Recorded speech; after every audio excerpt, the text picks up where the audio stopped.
Zanim podzielę się z Wami radosną wiadomością, chciałbym Wam pokazać kazachskie spaghetti. To jest coś takiego, na zasadzie trochę jak chińskie dania, z tym, że z makaronem i to też nie jest taki nasz makaron. On jest dość długi. Możecie zobaczyć, proszę bardzo. Trochę się ciągnie. Nie wiem do końca jak to jest, czy to się jak spaghetti, czy nie, ale spróbuję to pokonać. Do tego wziąłem sobie kwas, bo jest naprawdę powód do tego. A w ogóle, to się nazywa lagman i kosztowało mnie to 7 zł na nasze, na 700 tenge. Wiecie, ja się zabieram do jedzenia i za chwilę dostaniecie pewną informację. Pojedzone. Teraz tak. Jestem już dumnym posiadaczem własnej uzbeckiej wizy, w związku z czym mogę wjechać do tego kraju już za 3 dni. I jak dobrze pójdzie, to za 3 dni właśnie tam będę. O, tam nie byłem. Tą rzecz chcę Wam pokazać. To jest piramida pokoju i pojednania. Ona została zbudowana na spotkania liderów, jak to się nazywa? Tych grup religijnych, w sensie wszyscy tam liderowie, imamowie, jacyś tam papież jeden, prawosławni patriarchowie, wszyscy się spotykali właśnie w Astanie. No i tam powstał na cześć tego właśnie ta piramida.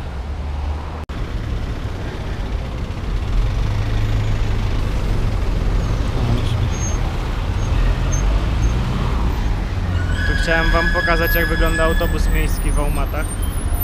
Działa to tak, że jest kierowca, jest pani konduktor i ona, po prostu ludzie wsiadają, ona często jak są przeładowane autobusy, ona stoi przy drzwiach, na każdym przystanku wsiada, pobiera hajs, daje resztę, więc 2 osoby zarabiają na jednym sprzęcie i nie jest to drogie, jest to nawet bardzo tani środek transportu. Ja dzisiaj przejechałem 20 kilka kilometrów za równowartość złotówki, więc no, nawet w Polsce pociągami tak się nie jedzie na ulicy studenckiej, a tutaj normalnie jeszcze jedna pani się kłóciła, że nie 100 tenge, tylko 60 tenge chce zapłacić, bo tak ktoś tam jej mówił.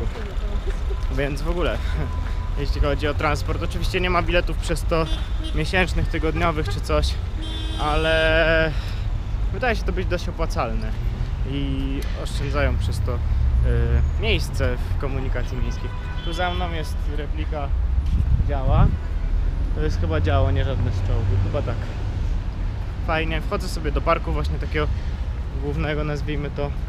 A tak, bo to jest park 26 ludzi, ludzi z Almat, którzy walczyli z hitlerowcami oczywiście w 1941 roku.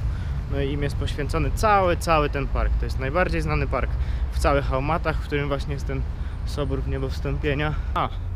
Powiem Wam, że zostałem uraczony bardzo ciekawą rozmową, w zasadzie monologiem pana, nie wiem czy Kazacha czy Uzbeka, bodajże Uzbeka, pod uzbecką ambasadą, nie wiem co on tam robił, ale był pan około 60.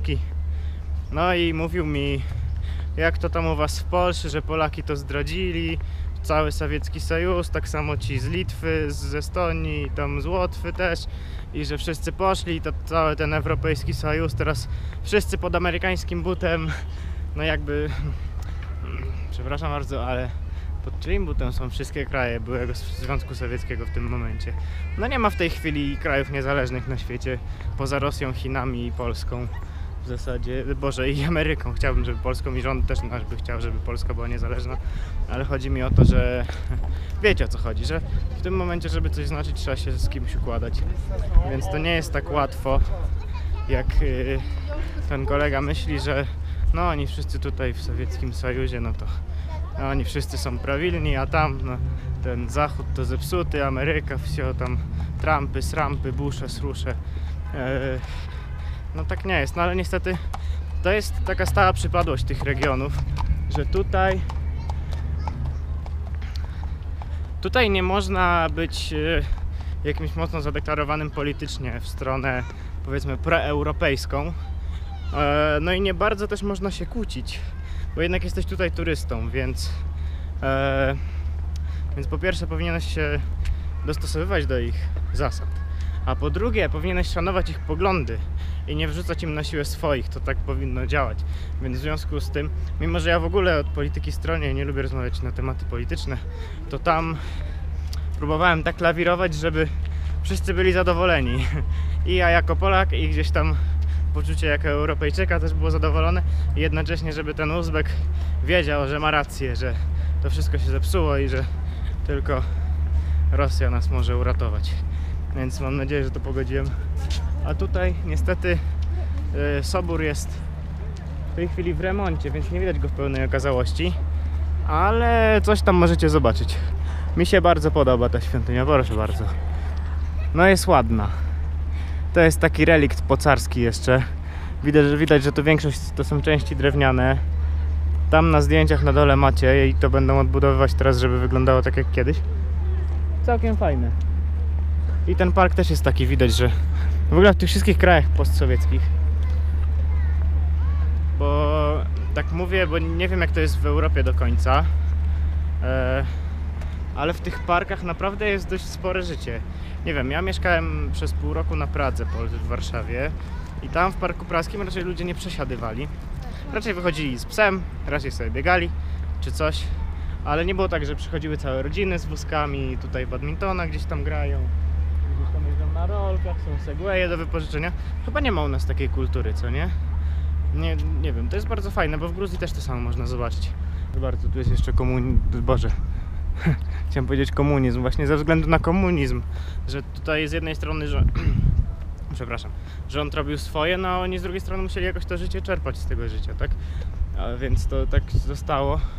Też widać po wielu innych ich zachowaniach. Oni się starają cieszyć, wiecie, z małych rzeczy. Nie potrzebują dużo tak jak u nas, nie? To jest fajne właśnie, to w tych krajach naprawdę. To jest tak, że może być tak, że was nie ciągnie do krajów wschodnich, do krajów byłej Republiki Radzieckiej, Związku Radzieckiego, do byłych Republik Radzieckich. Przepraszam, już zmęczony jestem. Ale może być tak, że was tam nie ciągnie. Z tym, że jak już raz tutaj przyjedziecie faktycznie w podróż, to 90% gwarantuję wam, że się zakochacie w tych krajach, naprawdę.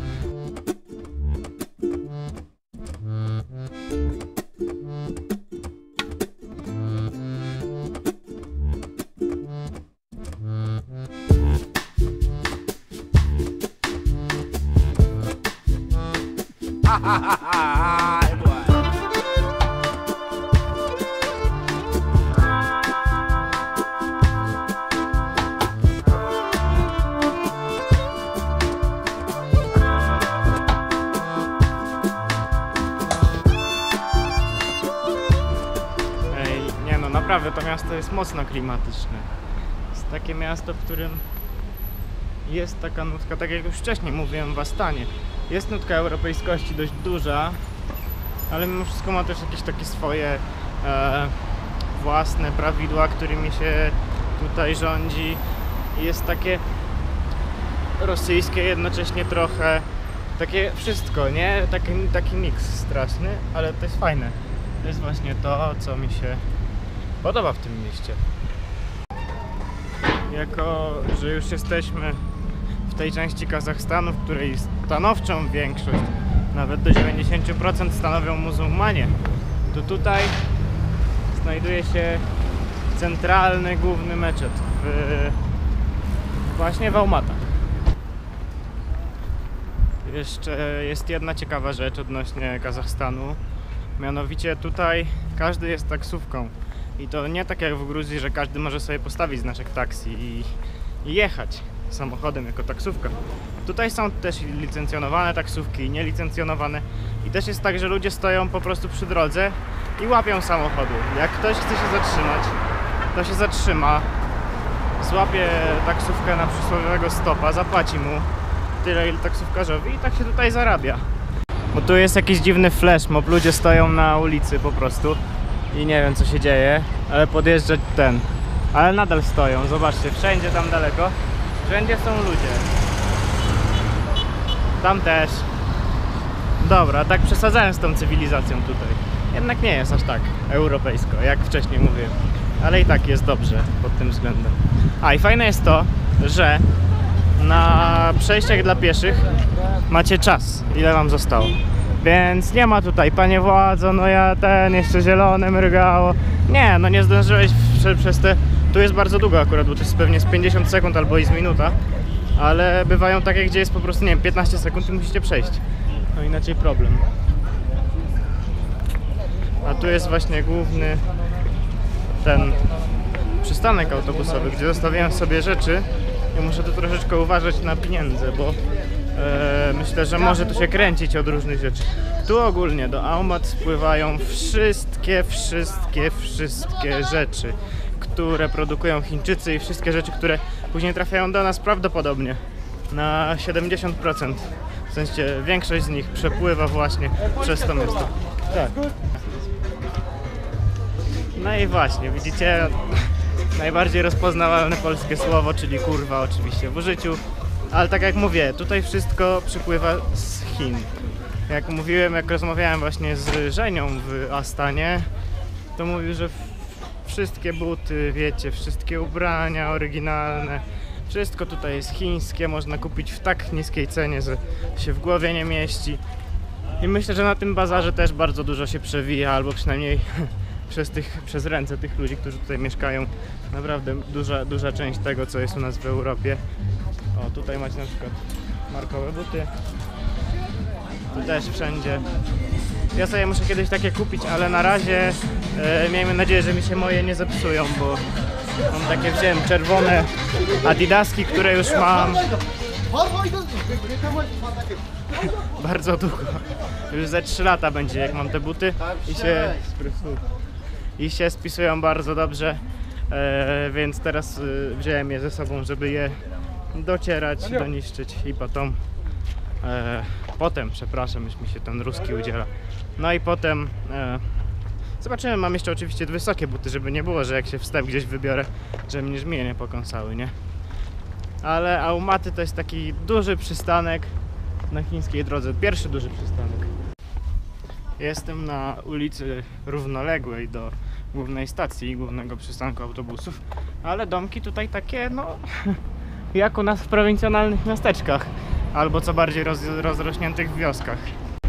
I сейчас możesz Снимаешь, да? No da, już jest. Aumat, ciąg dalszy, jest wieczór.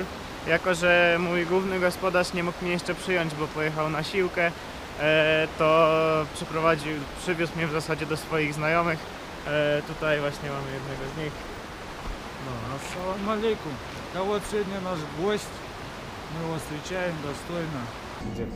Все, кто меня видит, привет большой от Казахстана, от кокштавских пацанов. Мы сейчас данными в Алмате.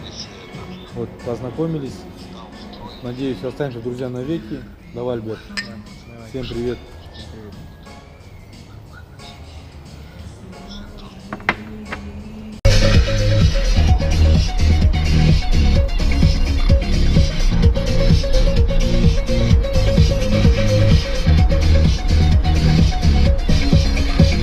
No i zaraz wam powiem co, bo ja zapisałem sobie takie cele na ten wyjazd.